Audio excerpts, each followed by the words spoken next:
Hello world, my name is Kate and I'm here at Jiva Yoga Center. We're all in the middle of this confusing time, and so we are offering these videos through YouTube, and I'm super grateful to make some short ones that you can weave into your day that you don't have to think of setting aside an hour and a half.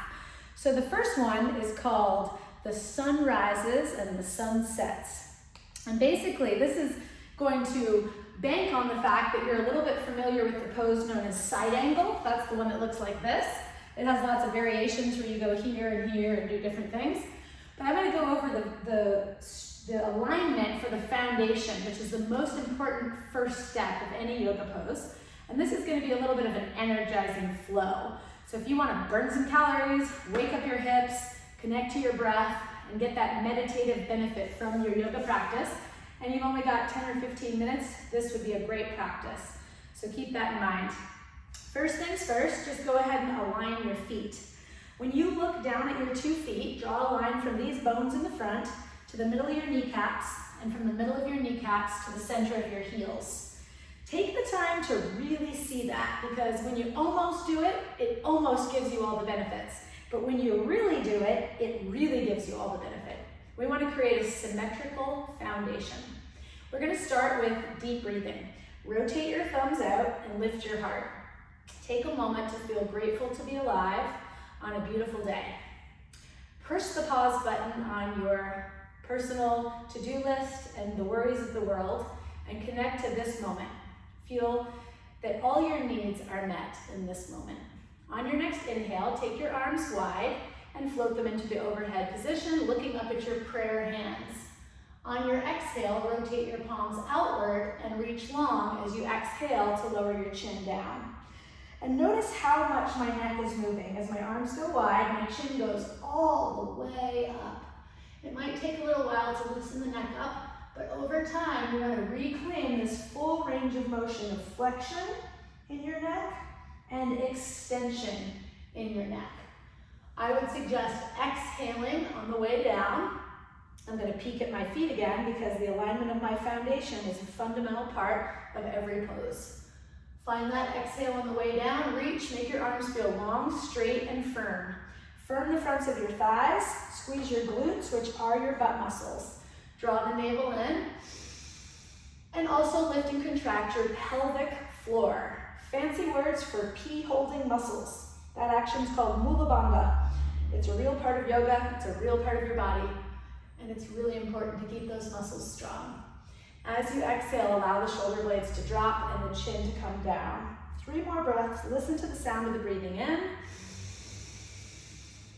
and out. Sometimes I close my eyes so I can really focus on feeling from the inside out. Nice straight arms. Keep the muscles hugging the bones. Squeeze your underarms so your armpits feel firm and reach wide. Last one, big exhale. Very good. To do a quick hip warm up, we're going to do what I call heel taps. Tap your opposite heel. There might be a morning where you go, oh, this side doesn't work. That just means it needs a little bit more love. You might have to tap your calf muscle at first. Once you get the hang of it, try not to bob too much like this, but just keep that head stable and bring that foot up to your hand. Concentrate on your breath. You can sniff the air in through your nose and then forcefully exhale through your mouth. Good. Once you get the hang of this, catch your foot and try to drop your knee down. If you need to hold on to the wall, go for it. You can also use your hand to gently encourage this thigh to drop. Be gentle with your knee. This is called half lotus. I don't want to say it's dangerous, but if you try to crank it or push it too fast and use force, it can hurt your knee. So you want to work up to this over time. This is my loose side. I'll show you what it looks like on the other side. Sometimes I have to bend over and pull the side up and just hold the foot and allow that knee to drop slowly. I have a very asymmetrical body. One of the reasons I love therapeutic yoga. So working towards half lotus for after your heel taps, you can do about a minute of that. You can memorize this flow and never need to see the video again. Heel taps behind your back.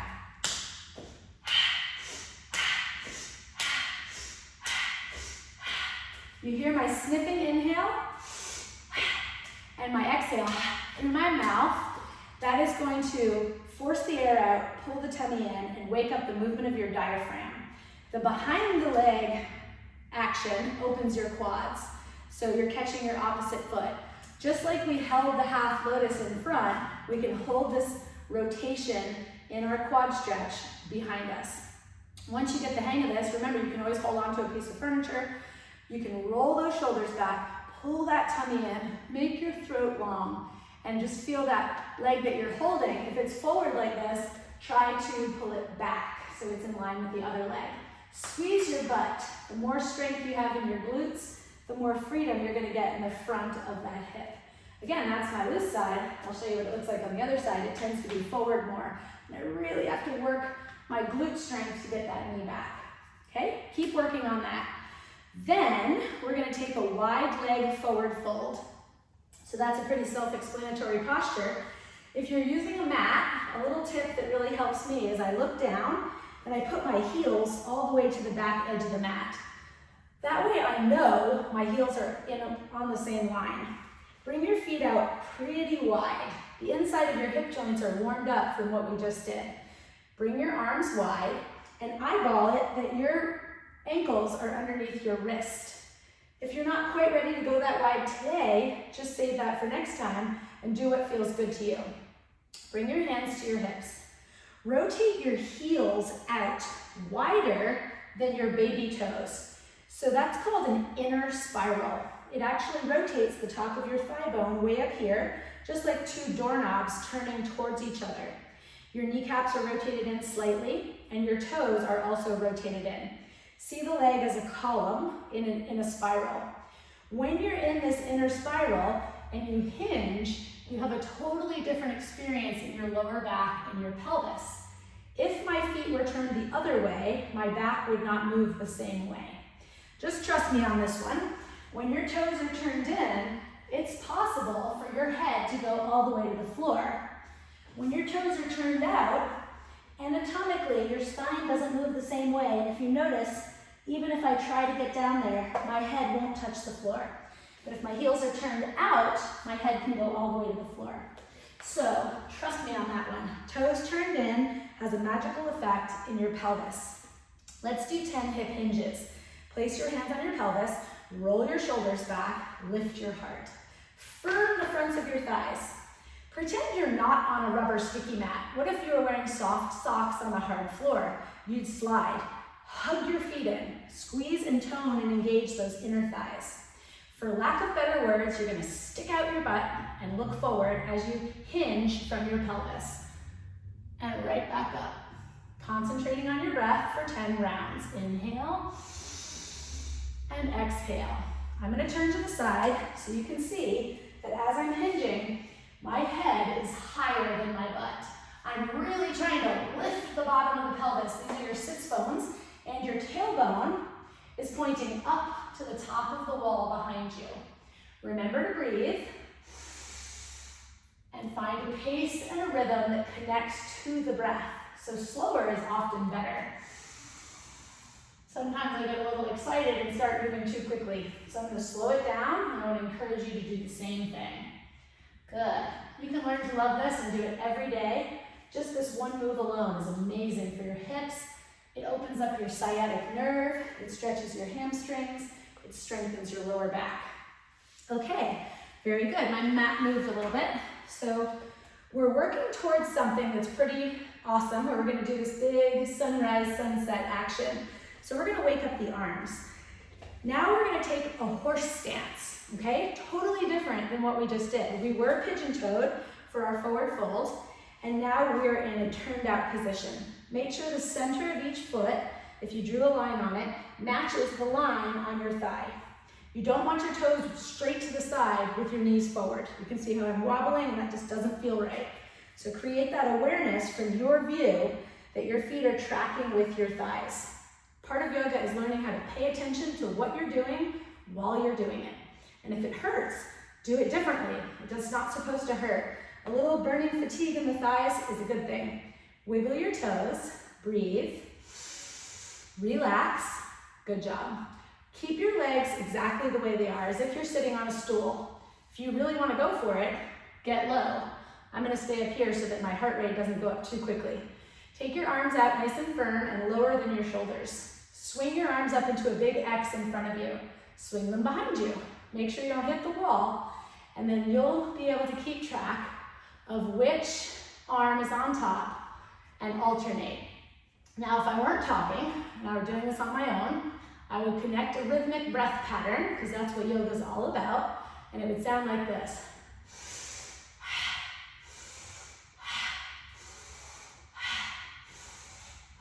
Now I'm going to practice what I preach and go a little slower so I can breathe a little deeper.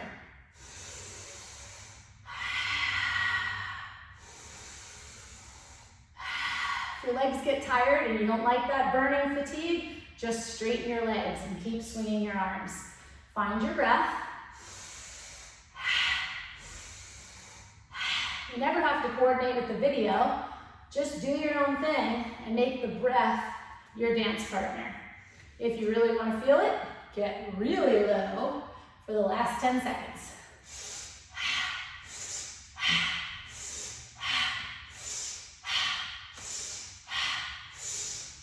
Gonna get an oxygen high and relax. Good job. I can feel that working. Bring those legs back together. This is gonna seem kind of silly, but this is a great thing to do on your own every day. Line up your feet. Make your arms into 90-degree bends with your fists up. Your arm is gonna go like this. So practice marching or doing these little uppercut punches. My hand is not going above my head, so I'm not going up here.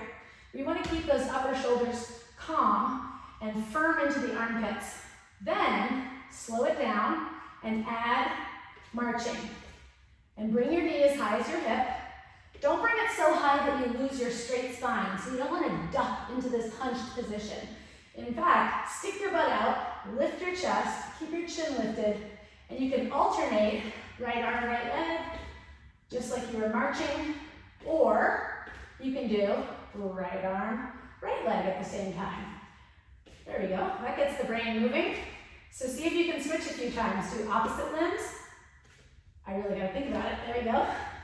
And then you can breathe in, breathe out. Breathe in, breathe out. Good job. Okay, we've warmed it all up and we're ready to do our little masterpiece move. So side angle pose. I'm just going to teach it to you, and then we're going to marry the two sides together with this beautiful flow. So take a wide stance. Remember, you can use your heels on the back edge of the mat. Golden rules, there are many. Some people will say your heel should line up to your arch. Someone else might tell you your heel should line up to your heel. The way I look at it, it's like a piece of toast in the toaster. It just needs to be in this slot. You don't want this foot over here or back here, otherwise the alignment in the pelvis is going to be off. So the feet are on the same plane. You externally rotate your left toes, then you internally rotate your right foot. So what does that mean? Your left toes go to the side wall, and your right heel, which is your back leg, goes towards the wall behind you to your right. So the most important detail is that this right leg, which is about to be my back leg, is spiraling in. Don't worry about your pelvis. It's not supposed to be squared this way, and it's not supposed to be squared this way. It is where it belongs, on a bit of a diagonal, because the feet are in the right position. Hands on the hips, deep breaths. Try not to lean your head forward. In fact, lean your head towards your back right leg as you bend and straighten your front left leg. This is a warm-up for side angle. Squeeze your thigh muscles, especially your back leg. Squeeze your butt muscles, especially your back leg. Feel that right foot anchoring. If you want to get fancy, pretend there's a blueberry under your right arch and try not to squish it. So you're anchoring down through the outer edge of your back foot, squeezing every muscle in your back leg, and steering that front knee directly out over that front heel. Give your toes a wiggle. Remember to breathe. Feel that heat wave. Feel that nice stretch in those inner legs. Good job. Once you finish, simply turn your toes back, take a deep breath, relax. That gets your heart rate up. Spin your right toes to the side. Double check that your left heel is wide. And now your right leg is your front leg. If you get mixed up with the camera, that's not what matters. You need to know which leg is your front leg. Those toes are to the side. You need to know which leg is your back leg. That heel is angled out, so you have an internally rotated back leg. Remember, the pelvis is on its diagonal when the feet are in the right place. Try not to lean forward. In fact, lean back towards that back left leg. Breath flowing. If you want to count to 10. Slow it down. Try not to flatten your arch, so you're keeping that little space for the blueberry under your back foot arch. You can do this with a sleepy butt cheek. Let's not do that. We want to have a butt cheek that's awake. So squeeze the glutes on your back leg. Watch your front knee. Sometimes it will wander in. We want it to wander out. So it goes a little bit wide, opening through the inner thigh. Good, 2 or 3 more with your breath. It's a lot to think about, but guess what? When you're thinking about all of that, you're not thinking about all of that. And that is one of the most magical effects, meditative qualities of yoga. Bring your feet back in, heel toe your feet together. Good job. Let's do a repeat of some of our moves. Parallel feet, heel taps.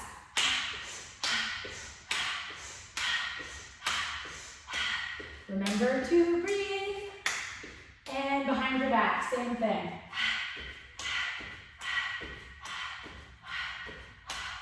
Good job.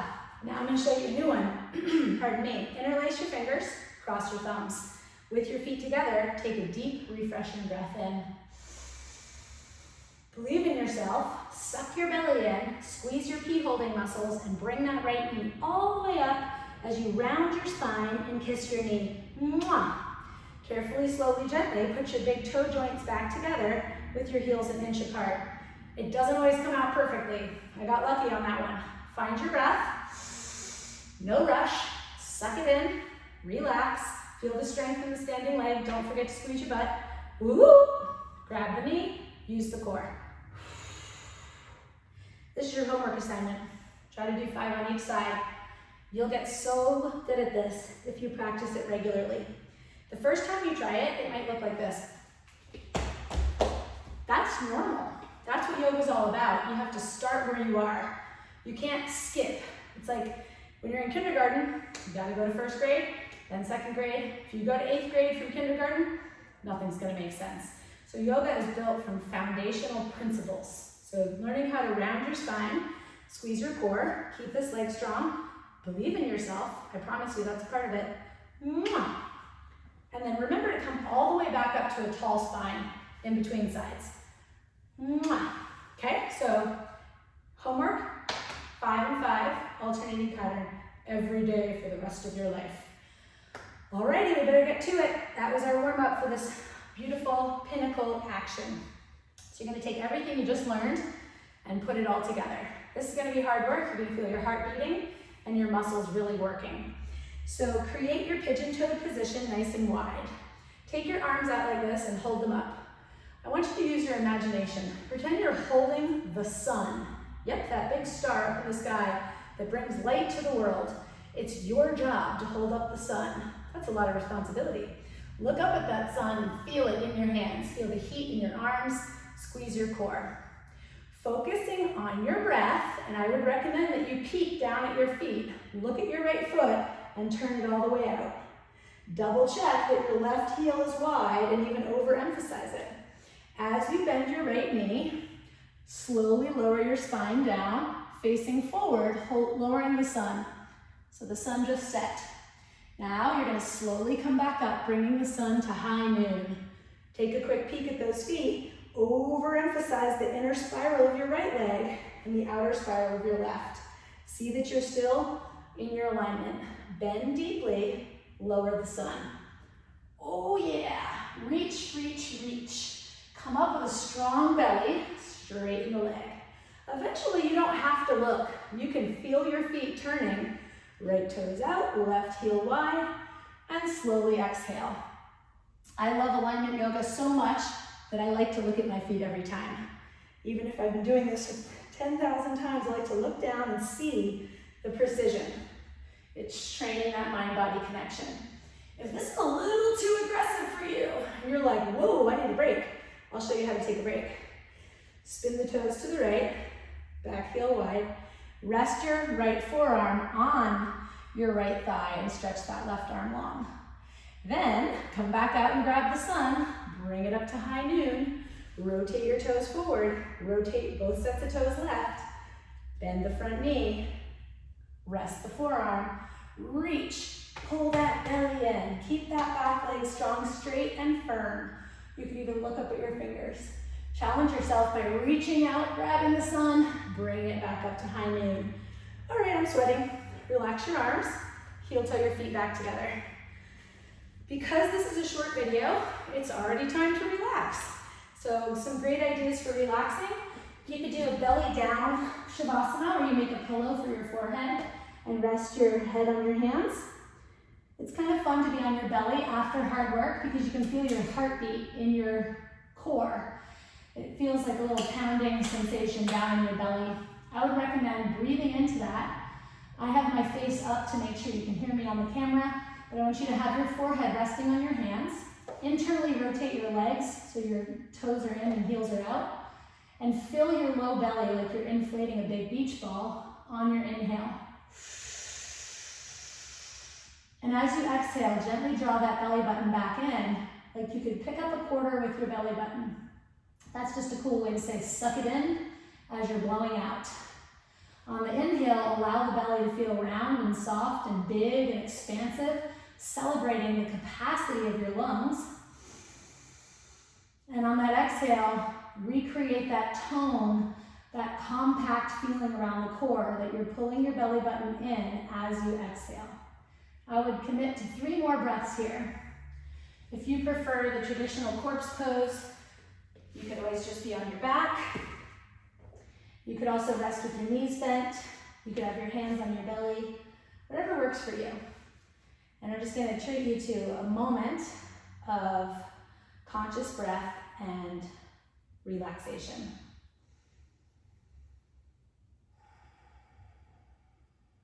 Find space in between your thoughts, like you see the blue sky behind the clouds. Let your thoughts pass like little clouds passing in that crystal clear blue sky. Try not to attach to the thoughts or the clouds, but to continuously focus on the space between your thoughts, which is the blue sky behind the clouds.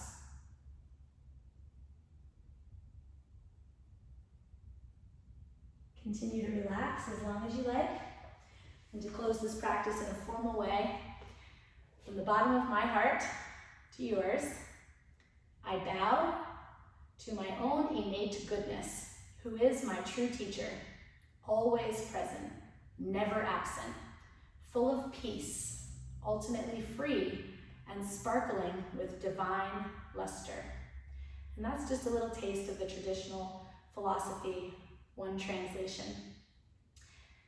You've heard the word namaste, just to remind you what it means. The light in me sees, honors, and respectfully bows to the exact same light, which is really one light, in each of you. Namaste.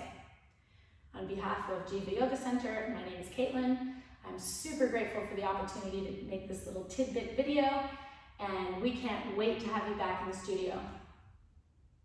Stay healthy, peace and blessings to all.